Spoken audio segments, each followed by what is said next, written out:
L'interchangeabilité des vaccins est un sujet de discorde au sein de la communauté scientifique internationale. D'un côté, vous avez le CDC américain qui considère que les vaccins de Moderna et Pfizer, qui utilisent d'ailleurs la même technologie, sont non interchangeables. Vous avez aussi l'Allemagne qui vient de décider d'approuver l'utilisation en deuxième dose d'un autre vaccin utilisant une technologie différente. Enfin, la Grande-Bretagne, elle, utilise cette méthode du mix and match déjà depuis janvier et elle vient d'investir 8 millions d'euros dans un essai clinique pour connaître justement les effets d'un mélange entre deux sérums différents qui utiliseraient deux technologies différentes, le vaccin de Moderna et celui d'AstraZeneca. Alors évidemment le but est de pouvoir augmenter et améliorer la distribution du vaccin, mais les chercheurs veulent aussi savoir si ça va augmenter l'efficacité et la protection du vaccin.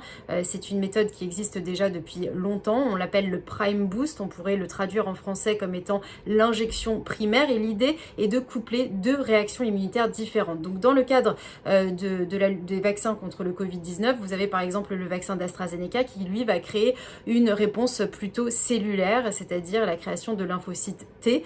Et l'idée est de pouvoir le coupler à une autre réaction immunitaire qui, elle, serait plus humorale, c'est-à-dire une réaction plus anticorps. Alors on sait aujourd'hui que par exemple le vaccin de Pfizer et de Moderna ont un taux de protection d'environ 95%, celui d'AstraZeneca est de environ 70%, mais on sait qu'ils sont efficaces pendant au moins 3 mois. Au-delà des 3 mois, on ne sait pas si le taux d'efficacité et si la protection va effectivement se réduire. C'est pour ça que les scientifiques aujourd'hui considèrent mélanger les différentes doses de vaccins.